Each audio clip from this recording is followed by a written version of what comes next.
le lire. Je vais faire la lecture chuchotée du premier chapitre. Et je vous mets le lien juste en dessous dans la description si vous souhaitez passer par mon lien pour pouvoir l'acheter. Sachant que Amazon me reverse quelques petits centimes qui vont me permettre de pouvoir acheter du matériel tel que un autre micro, caméra, etc. Voilà, c'est parti. L'aventure commence. Que la paix soit avec vous dans toute ma paix. En août 2004, j'assistais au congrès annuel de l'association des hypnothérapeutes, où j'ai présenté des conférences. J'ai beaucoup aimé les gens qui s'y trouvaient, l'énergie et les échanges que nous avons eus. Toutefois, je ne m'attendais pas du tout à vivre l'événement marquant qui allait s'y produire ce jour-là. Tout comme moi, mon ami Mark Ryan est hypnothérapeute. C'est une personne très ouverte, curieuse, communicative et surtout très profonde lorsqu'il s'agit d'évoquer la vie et ses mystères. Il nous arrive souvent de nous entretenir de tout cela des heures durant. Nous discutons de nos thérapeutes préférés, de Milton Erickson à des chamans moins connus. Voilà que, durant l'une de nos conversations, Marc m'a totalement étonné en me demandant: as-tu déjà entendu parler d'un thérapeute qui a guéri des gens sans jamais les avoir rencontrés? Cette question m'a figé. On m'avait déjà parlé de guérisseurs psychiques ou de guérisseurs à distance. Mais cette fois, Marc suggérait quelque chose de différent. Il s'agit d'un psychologue qui a guéri une aile entière d'un asile où étaient enfermés de dangereux criminels sans avoir vu aucun d'entre eux. Qu'est-ce qu'il a fait? Il a utilisé une méthode de guérison hawaïenne appelée Ho'oponoponopono. Oh quoi? Me suis-je alors exclamé. J'ai demandé à Marc de me présenter ce terme au moins une douzaine de fois. Je ne l'avais jamais entendu auparavant. Marc ne connaissait pas suffisamment cette histoire ou le procédé utilisé pour m'en dire davantage. J'étais à la fois curieux et sceptique. Je me suis tout de suite imaginé qu'il devait être question d'une légende urbaine. Guérir les gens sans les voir. Ouais, c'est ça, bien sûr. Ensuite, Marc m'a raconté les événements suivants.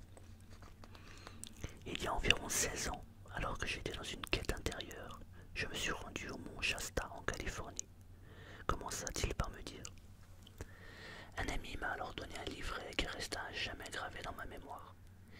Il était fait de papier blanc avec des inscriptions à l'encre bleue. Il s'agissait d'un article au sujet de ce thérapeute hawaïen et de sa méthode. Des années durant, j'ai lu et relu ce livret. Il ne mentionnait aucun détail au sujet de la méthode employée par le thérapeute, mais il faisait référence aux guérisons effectuées grâce à cette méthode. Où est cet article maintenant, lui demandai-je. J'aimerais le lire.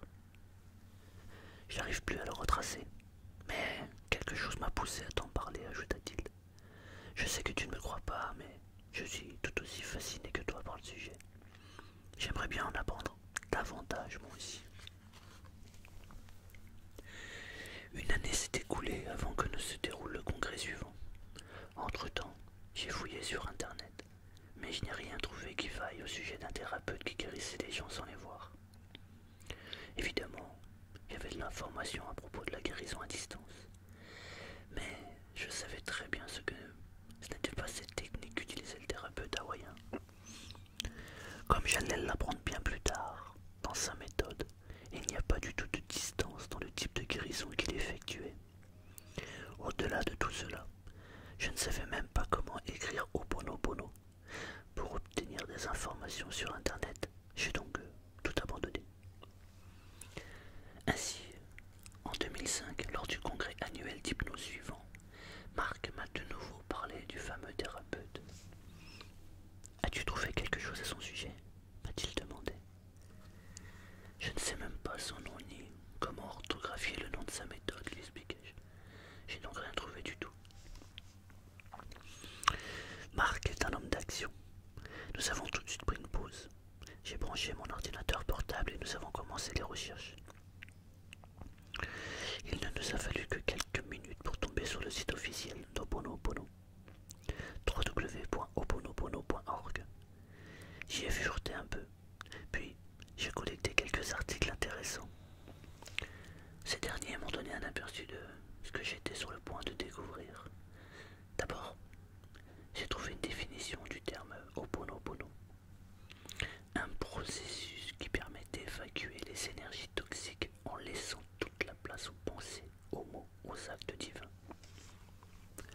Comme je n'avais aucune idée de la signification de cette définition, j'ai continué mes recherches. Et voilà ce que j'ai vu.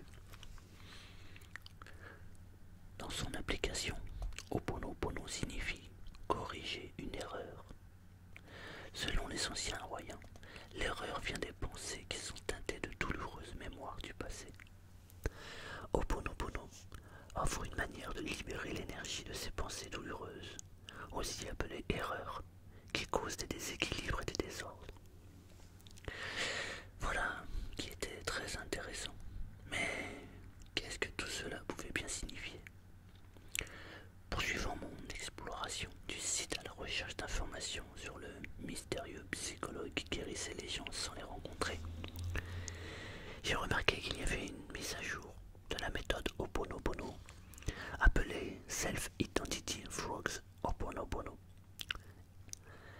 Il m'aurait été fort difficile de prétendre comprendre le sens de tout cela. Pour Marc aussi d'ailleurs. Nous étions des camarades explorateurs. Notre ordinateur était la monture que nous chevauchions dans cette nouvelle contrée sauvage. Nous étions en quête de réponses. Nos doigts tapaient passionnément sur le clavier. Puis, un autre article nous apportant quelques explications a attiré notre attention. Identité de soi par la méthode Ho'oponopono. Être 100% responsable des problèmes de mes clients par I. Alayagala Onlongfo et Charles Brown. Dans l'approche traditionnelle de résolution de problèmes et de guérison, le thérapeute amorce son travail avec la croyance que la source du problème est enfouie à l'intérieur de son client et non pas à l'intérieur de lui-même. Il croit que sa propre responsabilité se limite à accompagner son client durant la résolution de son problème. Cette croyance pourrait-elle être à l'origine de l'épuisement professionnel chez l'ensemble des guérisseurs? Pour être une part importante de la solution, le thérapeute doit vouloir être 100% responsable de la création de cette situation problématique. Qui plus est, il doit également être prêt à voir que la source du problème est une pensée erronée qui existe en lui et à l'intérieur de son client. Étrangement, le thérapeute ne semble jamais remarquer que chaque fois qu'il y a un problème, il est présent. Réaliser qu'il est 100% responsable du problème permet au thérapeute d'être 100% responsable de la solution. En utilisant la mise à jour de l'approche Ho'oponopono, qui est un processus de repentir, de pardon et de transmutation développé par Kauna Lapa, au Mornan Lanamak Simenaona, une thérapeute est en mesure de transmuter les pensées erronées qui existent en lui et à l'intérieur de ses clients par des pensées parfaites d'amour. Ses yeux étaient remplis de larmes. De profondes rides marquaient les extrémités de ses lèvres. Je m'inquiète au sujet de mon fils, soupire doucement Cynthia. Il a recommencé à consommer de la drogue. Alors qu'elle racontait les événements douloureux qu'elle vivait, j'ai commencé à nettoyer les pensées erronées en moi, comme si son problème était le mien. Puisque les pensées erronées sont remplacées par des pensées d'amour chez le thérapeute, chez sa famille, son entourage et ses ancêtres, elles sont également remplacées chez le client, sa famille, son entourage et ses ancêtres. La méthode Ho'oponopono permet au thérapeute d'agir directement avec la source originelle pour transmuter les pensées erronées en amour. Ses yeux se sont asséchés, les rides autour de sa bouche se sont adoucies. Elle s'est mise à sourire, illuminant ainsi son visage. Je ne sais pas pourquoi, mais je me sens mieux, dit-elle. Moi non plus. Je ne savais pas pourquoi, vraiment. La vie est un véritable mystère. Sauf pour l'amour, qui sait tout. Je me suis seulement abandonné à ce qui m'était offert. Je remercie l'amour qui nous procure ce flot de bénédictions. En utilisant la méthode mise à jour de la méthode Ho'oponopono dans la résolution de problèmes, le thérapeute prend contact en premier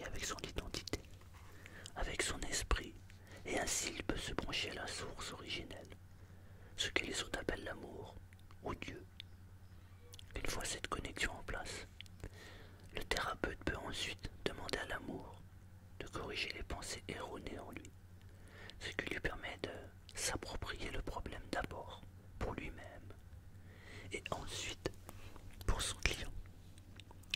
La demande est un processus de repentir et de pardon de la part du thérapeute. Je suis désolé pour les pensées erronées en moi qui ont causé le problème pour moi et pour mon client. S'il vous plaît, pardonnez-moi. En réponse à la demande de repentir et de pardon du thérapeute, l'amour commence le mystique processus de transmutation des pensées erronées. En premier lieu, dans ce processus spirituel de transformation, l'amour neutralise les émotions qui ont causé le problème, que ce soit du ressentiment, de la peur, de la colère, des accusations ou de la confusion. Ensuite, l'amour libère les énergies des pensées, ainsi neutralisées, les laissant dans un état dénudé, de vide, de liberté totale.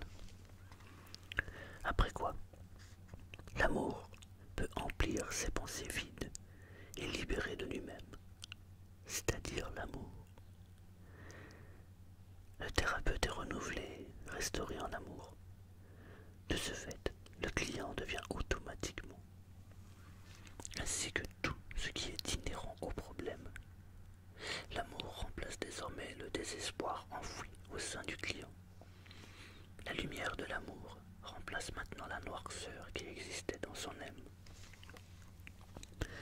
La formation et identité de soi, par la méthode Ho'oponopono, enseigne aux gens qui ils sont et comment ils peuvent résoudre leurs problèmes à chaque instant de leur vie, afin de se renouveler et de se restaurer constamment grâce à l'amour. Cette formation débute par une période libre de lecture d'une durée de 2 heures. Les participants résument ensuite comment les pensées intérieures se matérialisent en difficultés d'ordre spirituel, émotionnel, physique, relationnel et financier dans leur vie, et dans la vie de leur famille, leurs proches, leurs ancêtres, leurs amis, leurs voisins et leurs associés. Durant cette fin de semaine de formation, on apprend aux étudiants ce qu'est un problème, où se situent les problèmes, comment résoudre différentes sortes en utilisant plus de 25 méthodes de résolution de problèmes. Et enfin, on enseigne aux élèves à bien prendre soin d'eux-mêmes. Le point majeur, sous-jacent à toute cette formation, est d'apprendre aux participants à être 100% responsables d'eux-mêmes et de tout ce qui se produit dans leur vie, tout en résolvant les problèmes aisément. Le plus extraordinaire dans cette mise à jour de la méthode Ho'oponopono, c'est qu'elle nous demande d'être continuellement présents à nous-mêmes, afin d'apprécier de plus en plus chaque expérimentation du processus miraculeux de transmutation des pensées erronées en amour. Comment bien comprendre le processus? Je vis ma vie et mes relations avec les autres en appliquant les principes suivants. Premièrement, l'univers physique est la matérialisation de mes pensées. Deuxièmement, si mes pensées sont cancéreuses, elles créent le cancer dans la réalité physique. Troisièmement, si mes pensées sont pures, elles créent une réalité physique emplie d'amour. Quatrièmement, je suis 100% responsable de l'univers physique dans lequel je vis. Cinquièmement, je suis 100% responsable de transformer les pensées cancéreuses qui créent une réalité de maladie. Sixièmement, rien n'existe à l'extérieur de moi. Tout existe grâce aux pensées dans mon esprit. Marc et moi avons lu cet article et nous nous sommes demandé lequel des auteurs était le fameux thérapeute Charles Brown ou le docteur Holland. Nous l'ignorions. Nous ne pouvions le déterminer non plus. Nous nous demandions aussi qui était cette dénommée Manra dont on parlait dans l'article et que pouvait bien être le programme Identité de soi Ho'oponopono, s'il vous plaît. Nous avons poursuivi notre lecture.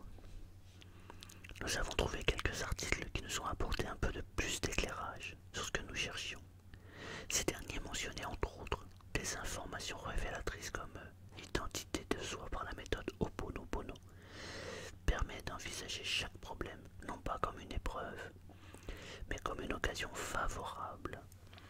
Les problèmes représentent des mémoires du passé que nous visionnons de nouveau, afin de nous offrir une autre occasion de voir cette situation avec les yeux de l'amour et d'agir ensuite par inspiration. J'étais certes curieux, mais je ne comprenais vraiment pas le sens de ces propos. Les problèmes représentent des mémoires du passé que nous visionnons de nouveau. Quoi? Qu'est-ce que ces auteurs essaient de nous expliquer? Comment cette méthode de je ne sais quoi, est-elle le thérapeute à guérir les gens? Et qui est ce fameux thérapeute? J'ai trouvé encore un autre article. Celui-ci était d'un journaliste nommé Darrell Seaford, qui écrivait au sujet d'une rencontre avec le créateur de cette méthode. Quoi encore? Le créateur en question s'appelait Morna. Il s'agissait d'un Kahuna, ou plus précisément d'un gardien des secrets. Pour aider les gens à guérir, cette dénommée Morna adresse une demande au créateur divin de notre choix, passant ainsi par la divinité qui vit en chacun de nous, laquelle représente simplement une extension du créateur divin. Il est possible que vous compreniez déjà ces propos. De mon côté, je ne suis pas parvenu tout de suite, Marc non plus d'ailleurs. Il semble que cette dénommée Morna emploie des mots comme une prière qui aide les gens à guérir. J'ai noté mentalement de retracer cette prière plus tard, mais pour le moment, j'avais une toute autre mission. Trouver le thérapeute et apprendre sa méthode de guérison. Mon empressement pour en savoir plus et pour rencontrer ce thérapeute chaman ne cessait de grandir. Malgré cette grande excitation, Marc et moi devions réellement retourner à notre stand du congrès. Nous avons donc laissé tout cela de côté afin de pouvoir revenir plus tard à notre quête. Selon les informations recueillies dans les articles et sur le site, nous supposions que le thérapeute que nous désirions trouver devait être Ialeakala Aulen. Quel prénom! Je n'avais aucune idée de sa prononciation, encore moins de son épellation. Je ne savais pas non plus où je pouvais bien rencontrer cet homme. Le site ne mentionnait aucune manière de le joindre. Marc et moi avons essayé de chercher sur le moteur de recherche Google. Mais cela s'est avéré infructueux. Nous avons commencé par nous demander si ce thérapeute n'était pas atterré ou s'il n'était qu'une fiction. S'il était à la retraite ou tout simplement décédé. J'ai fermé mon ordinateur portable et je suis retourné à la convention. L'aventure ne faisait que commencer. Au-delà de la lecture chuchotée, au-delà même de la lecture classique de ce livre, on nous propose une méthode qui est juste extraordinaire. Ce que j'aime dans cette méthode, c'est que elle est extrêmement simple, extrêmement facile à appliquer. Elle se résume en 4 mots. Désolé, pardon, merci, je t'aime. 4 mots. Et ça y est, on est heureux. Alors comment c'est possible? Eh bien, c'est juste, en fait, c'est de prendre la responsabilité de tout ce qui nous arrive, de tout ce que nous vivons. Si on part du principe que la vie est le reflet de nos pensées, et que chaque chose que nous vivons au moment présent, c'est dû au fait d'une pensée qui a été créée par le passé, alors la vie devient un jeu. Ce qui se passe, c'est que nous avons beaucoup de pensées tous les jours. Certains disent que nous en avons 60 000. Je ne sais jamais compter, je ne sais pas comment on peut compter d'ailleurs des pensées. Quoi qu'il en soit, nous avons beaucoup de pensées. Et parmi ces pensées, nous en avons des bonnes. Mais nous avons aussi de mauvaises pensées. Et ce sont ces mauvaises pensées qui créent le problème que nous allons rencontrer ou les mauvaises choses que nous allons rencontrer. Mauvaises choses d'ailleurs qui peuvent nous permettre de grandir et qui finissent par être bonnes d'ailleurs. Mais la méthode proposée dit que à partir du moment où nous prenons conscience que la vie est le reflet de nos pensées et que ce que nous vivons, c'est donc des mémoires du passé, alors il suffit simplement d'accepter ce qui nous arrive en disant désolé d'avoir créé cette mauvaise chose. Pardon, j'en avais pas pris conscience, maintenant j'en ai pris conscience. Merci de m'avoir fait prendre conscience de ça, merci de nettoyer ça. Et je t'aime pour la gratitude. On peut le régler en 4 mots. Lorsqu'on a une situation désagréable qui vient à nous, lorsque l'on veut guérir quelqu'un, nettoyer quelque chose, il suffit simplement d'ouvrir son cœur et de répéter ce mantra. Désolé, pardon, merci, je t'aime.